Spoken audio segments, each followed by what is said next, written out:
मधुर साज से भरे अंदाज में बुलाए बाबा पुकार के बच्चिया।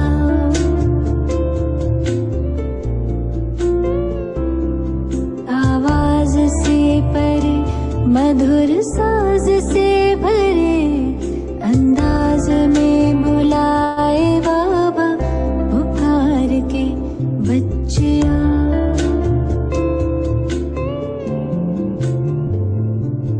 सितारों से दूर सितारों का जहां रहता परम सितारा बेहद सुकून वहां। सितारों से दूर सितारों का जहां रहता परम सितारा बेहद सुकून वहां।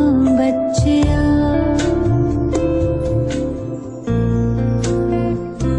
बच्चिया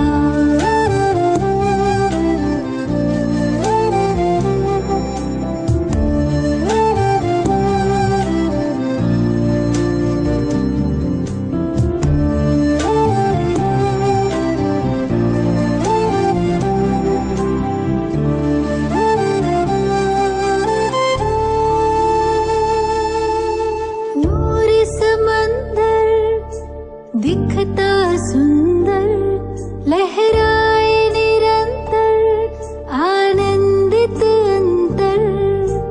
मौजों की मौज लेने का है समय वो प्रेम डोर से खींचे वहाँ।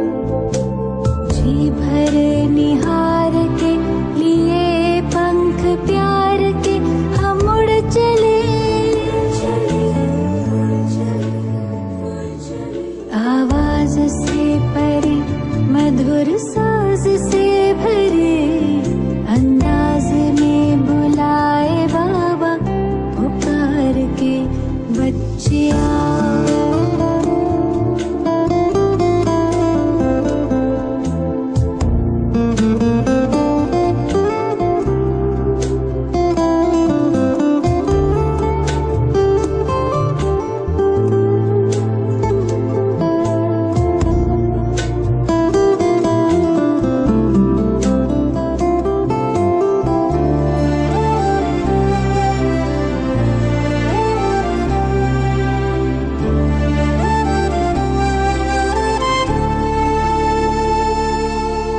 राहें देखे बाबा बाहें खोले दिल से सुन ले मृदुल स्वर में वो बोले।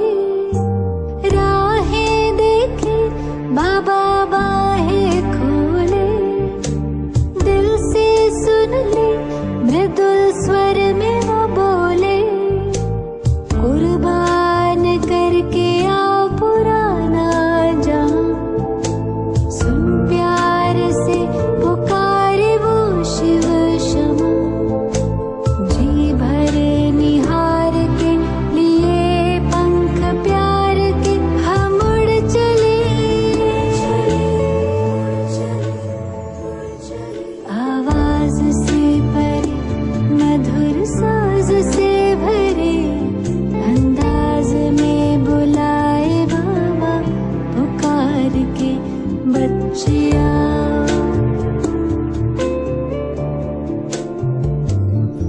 सितारों से दूर सितारों का जहां रहता परम सितारा बेहद सुकून वहां। सितारों से दूर सितारों का जहां रहता परम सितारा बेहद सुकून वहां। बच्चिया बच्चिया बच्चिया। बैंकॉक फैमिली को मधुबन की तरफ से बहुत बहुत याद। दूर से ही आप लोगों को देख रहे हैं। आप सब बहुत अच्छे होंगे, खुश होंगे, बाबा के पुरुषार्थ में मस्त होंगे, स्वस्थ भी होंगे, ऐसी शुभकामना है।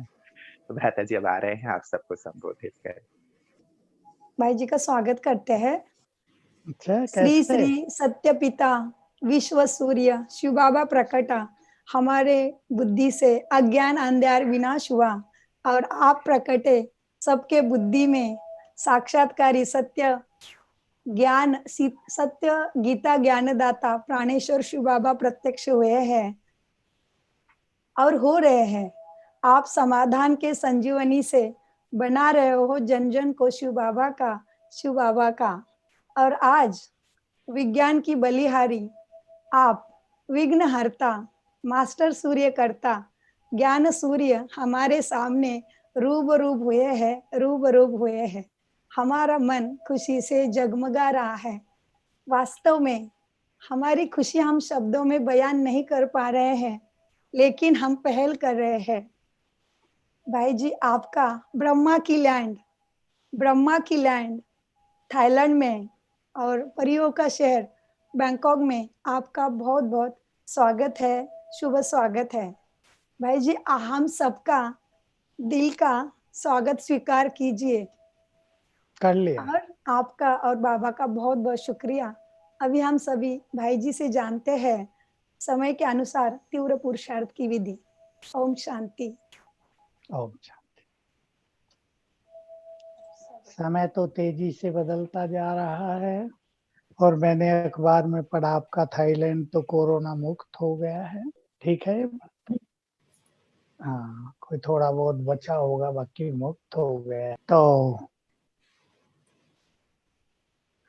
भारत थोड़ा बड़ा देश है, यहाँ लोग बहुत रहते हैं, इसलिए थोड़ी कठिनाई होती है, लेकिन भारत भी मुक्त हो जाएगा जल्दी। तो इस संसार में इस समय एक दो चीजें बढ़ी हैं जिनका हमें ध्यान रखना है और अपने को बचाना है, मुक्त करना है। वो है भय। भय बहुत बढ़ गया है और मानसिक रोग हुआ नहीं, कोरोना का भय बढ़ा, बहुत लोग मरे हैं। तो ये बॉडी कोलेस्ट्रॉल भटक भी बहुत रही हैं ऊपर, ये भी भय क्रिएट कर रही हैं। तो पहली चीज तो समय अनुसार है कि हम निर्भय बने और ये विश्वास रख लें कि बाबा हमारे साथ है, हम उसकी छत्र छाया में सुरक्षित हैं। हमें कोई खतरे की बात नहीं। जिनको भगवान साथ दे रहा हो, जिनकी सुरक्षा स्वयं भगवान कर रहा हो, उन्हें कोई डर नहीं। चारों युगों में डरने की बात नहीं रहेगी। कोरोना से बड़े बड़े भयानक सीन आएंगे आगे। हम अभी से निर्भय होने का पूरा अनुभव प्राप्त कर ले, अभ्यास कर ले।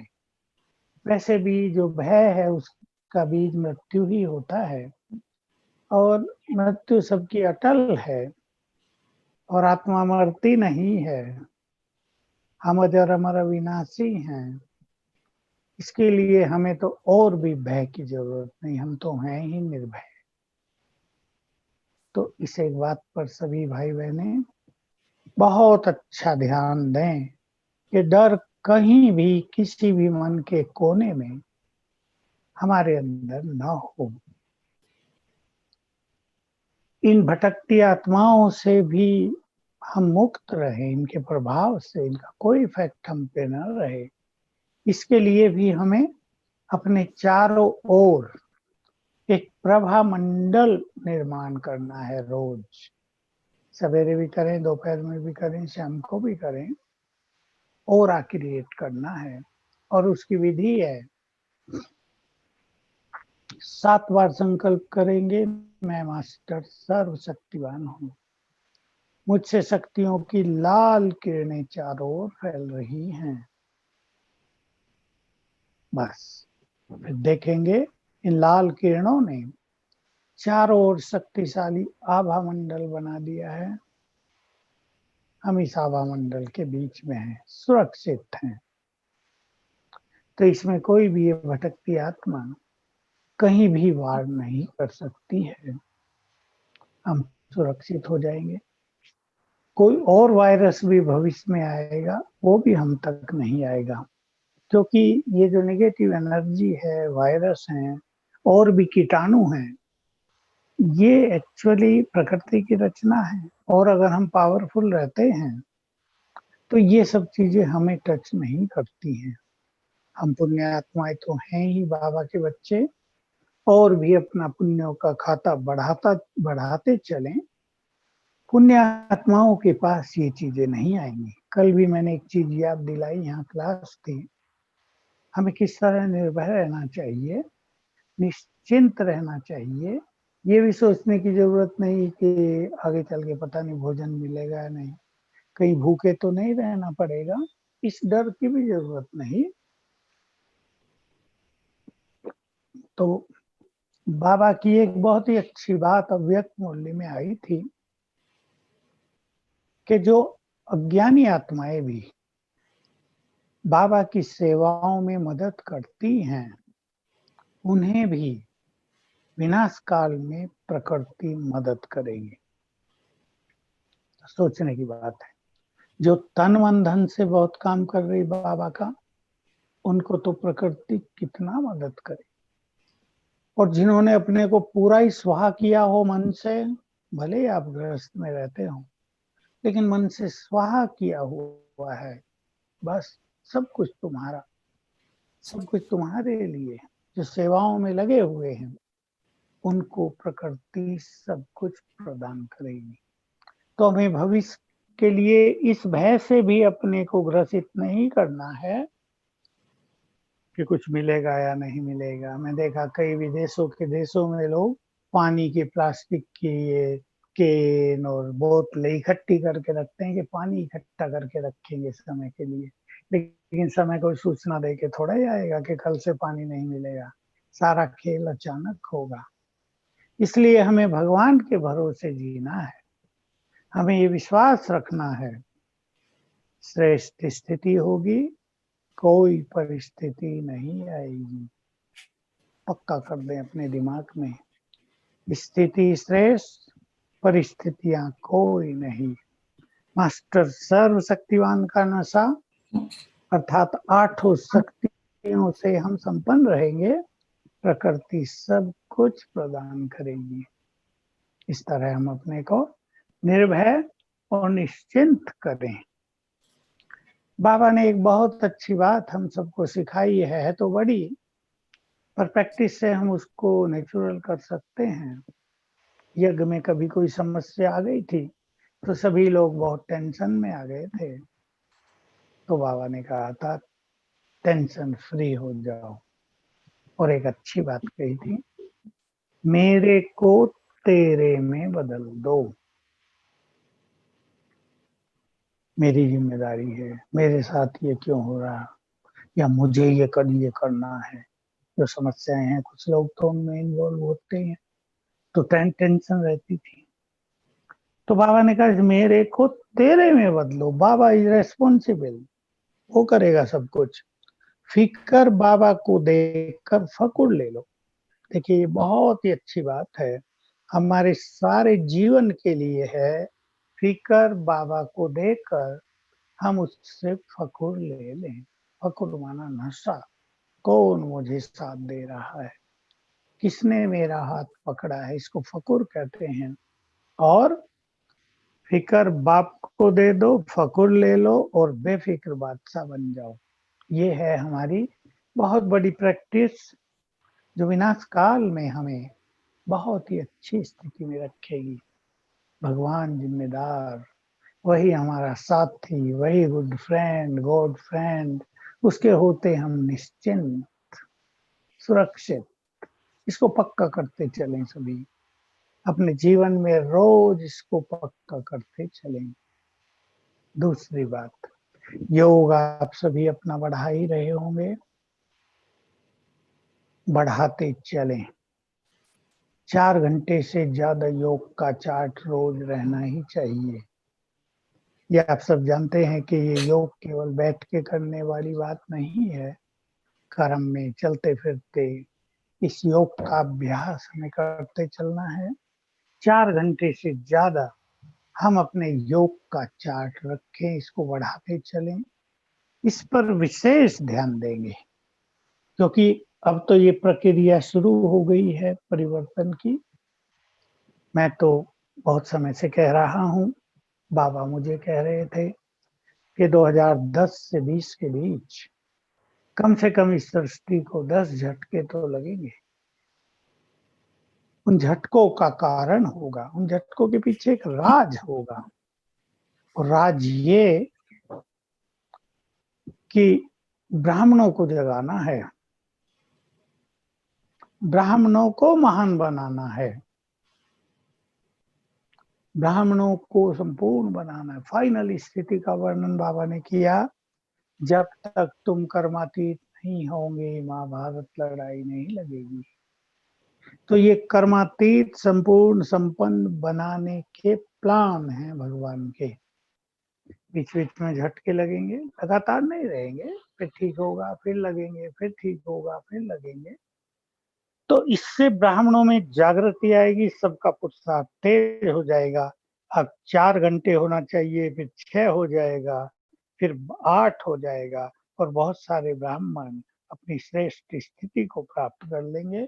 और क्योंकि हम ब्राह्मण ही सृष्टि के आधार हैं, हमारे ऊपर ही ये दुनिया का खेल निर्भर करता है। हमारी स्थिति जितनी महान होती जाएगी, संसार को उतना ही बल मिलता जाएगा, संसार की स्थिति महान होती जाएगी। तो ये परिवर्तन की प्रक्रिया चालू हो गई है प्रकृति में। पहले प्रकृति बदलेगी, विनाश का खेल भी प्रकृति के द्वारा ही बहुत ज्यादा होगा। भूकंप बहुत आएंगे, तेज तूफान चलेंगे, अग्नि अग्नि और जल, ये 2 चीजें बहुत विनाश करेंगी, बाबा ने बताया हुआ है। आग, एटम बम की अग्नि तो है ही, कहीं अकाल पड़ेगा वो भी अग्नि होगी, लेकिन कहीं आग भी बहुत लगेंगी जो बुझाई नहीं जा सकेगी। केवल योगी उन्हें कंट्रोल कर लेंगे, बाकी कोई नहीं बुझा पाएगा। तो आने वाला समय ऐसा होगा, हमें 3-4 बातें याद रखनी है। मैं क्लासेस में बहुत सुनाई हैं, आपने सुनी हो फिर सुन ले। पहली चीज, जो कुछ अब होगा वो किसी के हाथ में नहीं है, वो वही होगा जो ड्रामा में प्लान है, महाविनाश का, विश्व परिवर्तन का। इसलिए जो कुछ होगा उसमें बहुत हल्के रहते हुए उसे स्वीकार कर लें। ध्यान दें इन बातों पर, स्वीकार भी करना है, बहुत हल्के भी होना है। ये क्यों हो रहा है, गवर्नमेंट क्यों कुछ नहीं कर रही है, लोग क्यों नहीं सुन रहे हैं, बहुत सारे प्रश्न बुद्धिमान मनुष्य के मन में उठने स्वाभाविक हैं। लेकिन अब ये सब होगा ही नहीं। कई जगह सरकारें फेल हो जाएंगी, अभी भी हो गई है। कोरोना के फील्ड में कनाडा का प्राइम मिनिस्टर तो बेचारा परेशान होके बोल ही उठा, मैं बहुत परेशान हो गया हूँ, हॉस्पिटलों में जगह नहीं, डेड बॉडीज को दफनाने की जगह नहीं, उठाने वाले नहीं है लोग, तो परिस्थिति बिगड़ेंगी। हम सभी को साक्षी होना है, शक्तिशाली होना है, क्योंकि ये जो कुछ अब होता रहेगा संसार में, बाबा के शब्द आपको सुना दूं, आप तो सब ज्ञानी आत्माएं सुन रही हैं। विनाश काल में ये संसार सरसों के दानों की तरह पिस जाएगा, सोच लो। यानी बहुत कष्ट होगा, मनुष्य पिसने लगेंगे, उन्हें शांति और चैन का कोई राह दिखाई नहीं देगी। इसलिए हमें बहुत शक्तिशाली बनना है, हमें बहुत हल्के और खुश रहना है, ताकि मानसिक रोग हमें छू ना पाए। नहीं तो मनुष्य परेशान होता है, किसी को परेशान होने की आदत हो, किसी को चिंतित होने का स्वभाव हो, छोटी छोटी बात में परेशान हो जाते हो, छोटी छोटी बातों में बहुत ज्यादा सोचने लगते हो, छोटी बात हुई और टेंशन हो गई। इस सब को ठीक कर लें, बड़ी बात में भी हल्के, क्योंकि हमारे साथ भी बहुत कुछ हो सकता है और जो हमारे हैं उनके साथ भी बहुत कुछ हो सकता है। याद रखेंगे ये बात। जो हमारे हैं, जिन्हें हम बहुत प्यार करते हैं, उनके साथ भी बहुत कुछ हो सकता है। हमें साक्षी भी होना होगा और उन्हें मदद भी करनी होगी। इसलिए मानसिक रूप से हम हेल्दी रहे, नो इफेक्ट। अंदर कोई बात जाने ही नहीं देंगे, no effect, it is perfect. ये बाबा के महावाक्य हैं। जिस पर किसी चीज का कोई इफेक्ट नहीं होता, वही परफेक्ट बनते हैं। वही परफेक्ट स्टेज है जब किसी भी चीज का हमारी स्थिति पर कोई भी असर न हो रहा हो। तो बहुत शक्तिशाली बनने के लिए मैं मास्टर सर्वशक्तिवान हूँ, इसकी बहुत ज्यादा फीलिंग करेंगे। और सर्वशक्तिवान की किरणें हमें आ रही हैं, ये भी अच्छे अभ्यास करेंगे तो हम शक्तिशाली बनते जाएंगे।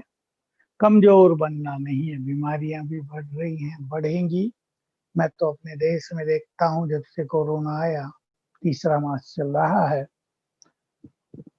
हॉस्पिटल में कितने पेशेंट होते थे, अब वो पेशेंट हॉस्पिटल में नहीं है।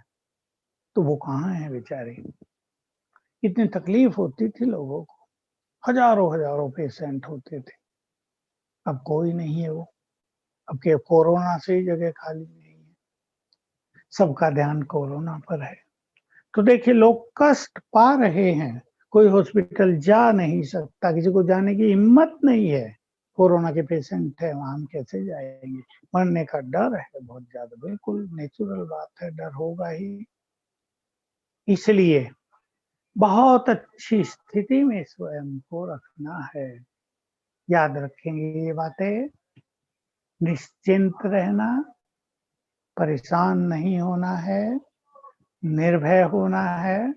ये 3 चीजें तो प्रैक्टिकल में धारण करनी है। लेकिन अपनी स्थिति को महान बनाने के लिए 3-4 धारणाओं पर जस्ट मैं आपका ध्यान दिला रहा हूँ। आप उन पर चिंतन करना, उन्हें अपने जीवन में अपनाना। एक है, बहुत स्वीट बनना है।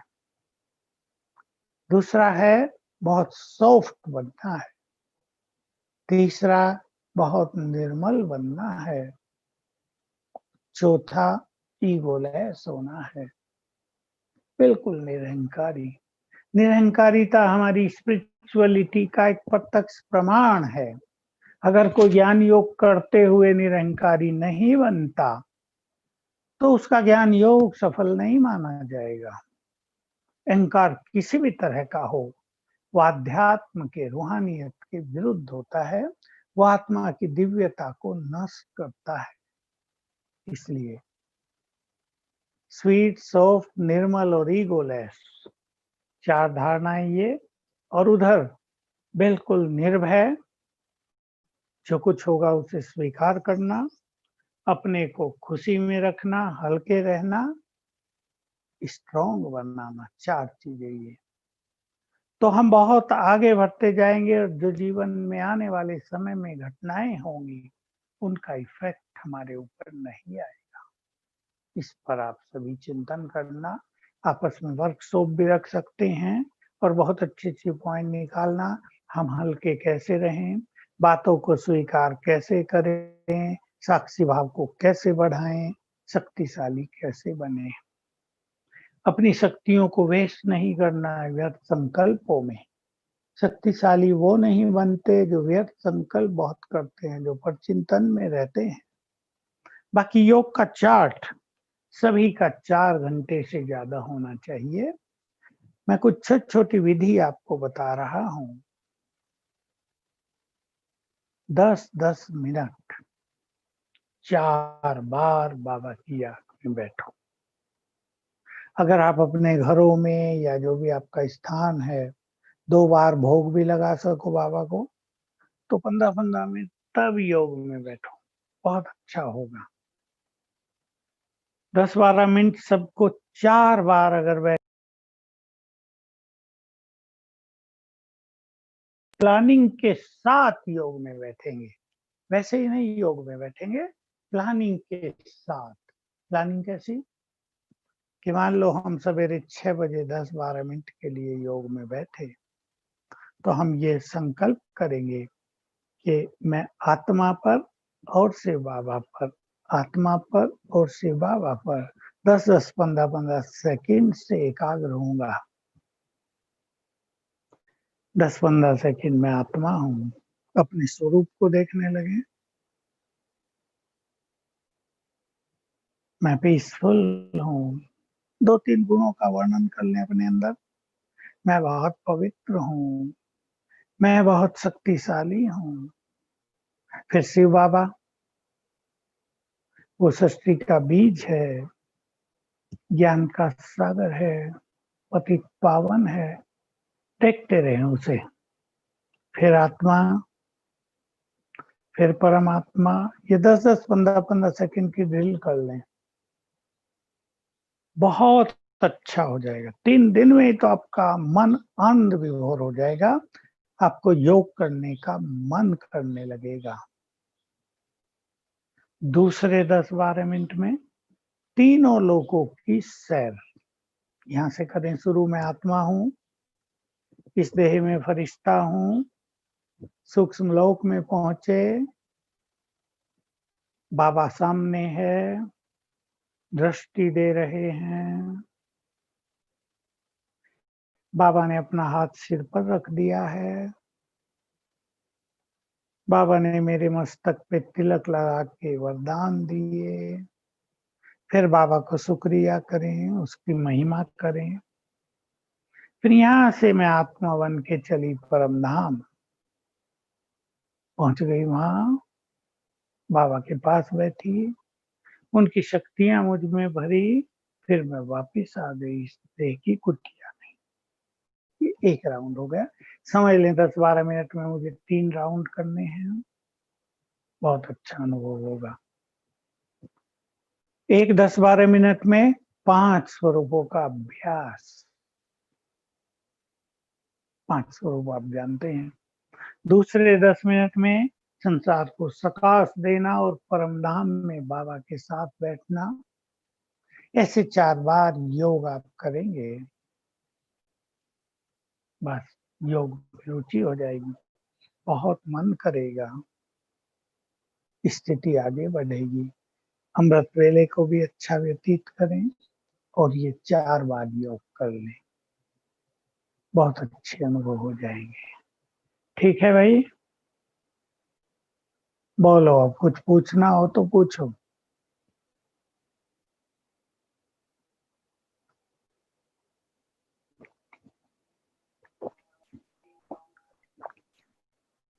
बहुत बहुत शुक्रिया भाई जी। हमारे साथ यहाँ सुकुमित परिवार से शीतल बहन, दीपाली बहन, कैलाश भाई और नीलू बहन, पूरा परिवार है। हीना बहन, संगीता बहन, कैलाश भाई जी आपको शुक्रिया करेंगे। अमरजीत बहन है।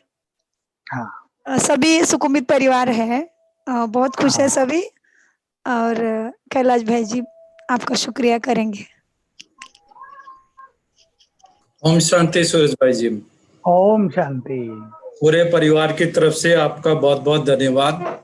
मैं हमारे इस छोटे से परिवार के लिए समय निकाला और जो हिंदी भाषी परिवार है यहाँ थाईलैंड में, उसको हाँ। आगे मार्गदर्शन दिया, योग की छोटी छोटी विधियां बताई जो हम सब जरूर से इम्प्लीमेंट करेंगे। और आपके क्लासेस तो हम सब सुनते ही रहते हैं, और आपके हाँ। जितने भी हमारे को मंत्र मिलते हैं, चाहे पानी चार्ज करने का, चाहे छोटे छोटे योग कैसे करने का, वो सब हम लोग करते रहते हैं। तो बहुत आप अच्छा, बहुत अच्छा। धन्यवाद भाई जी। ये संभव है कि अंत में जब बाबा की बहुत ज्यादा प्रत्यक्षता हो तो आपके देश में लोग ब्रह्मा को बहुत ज्यादा मान्यता दें। का मंदिर है, वहाँ मान्यता ज्यादा है, तो फिर से ब्रह्मा बाबा को ही ज्यादा मान्यता दें और उनको फॉलो करें बहुत ज्यादा। तो ये संभव है अभी अंत में थाईलैंड में। को एक शॉर्ट मेडिटेशन कमेंट्री हमें कराएंगे आप? चलो चलो, पहले हम बाबा का आह्वान कर लेते हैं और जी। उसी से थोड़ा सा अच्छा और अनुभव क्वेश्चन करेंगे। क्वेश्चन आंसर्स के लिए हम फिर से आपको मिलेंगे। हाँ, अभी आप कनेक्शन जुड़ने का तरीका तो आपको ज्ञात हो ही गया। 15 दिन में एक बार आप जुड़ सकते हैं, क्योंकि बहुत क्लासेस करेंगे क्वेश्चन आंसर अच्छी तरह। हम में ले चलो बुद्धि को जी जी। और स्थिर कर दो शिव बाबा पर।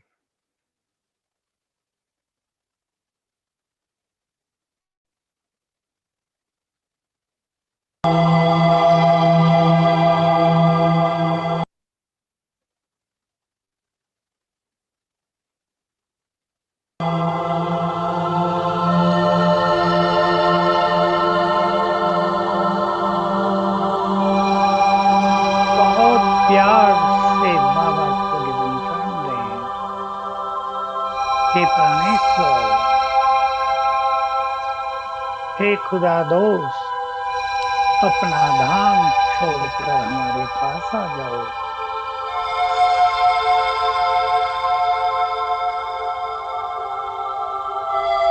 हमारा निमंत्रण सुनकर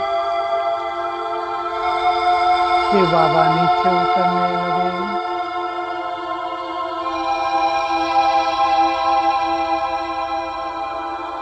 सूक्ष्म लोक में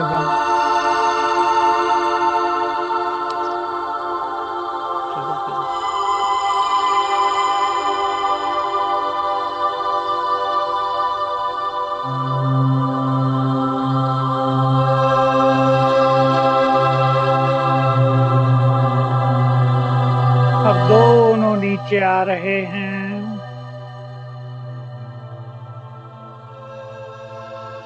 आ गए हमारे सामने। बाप दादा हमें दृष्टि दे रहे हैं। दृष्टि लें, बहुत अच्छी तरह सामने खड़े हैं बाबा।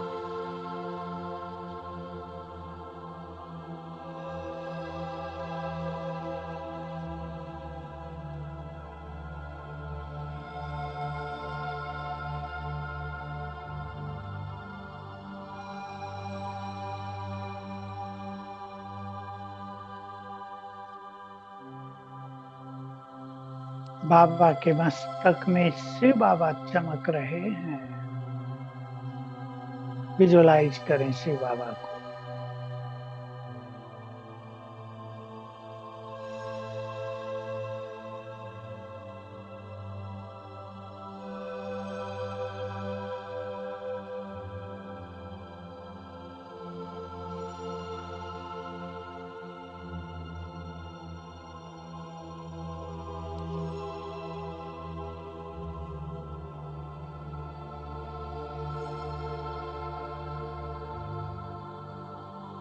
अब बाबा ने अपना वरदानी हाथ मेरे सिर पर रख दिया। देखो उनके हाथ से क्या फैलने लगा मेरे अंदर। Deep silence.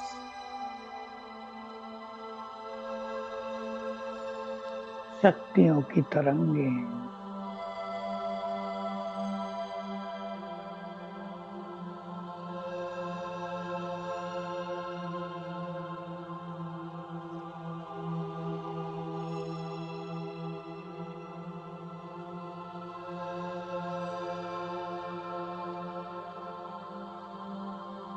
बाबा ने मेरे मस्तक पर तिलक लगाया और वरदान दिया, बच्चे श्रेष्ठ योगी भव, सदा सुखी भव।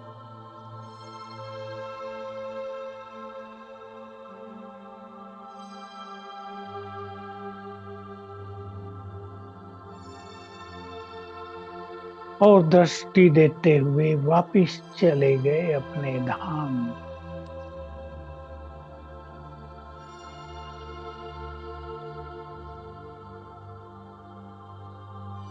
ओम शांति। ये रोज करना है सभी को। 5 बार बाबा का आह्वान अपने घर में जरूर करेंगे।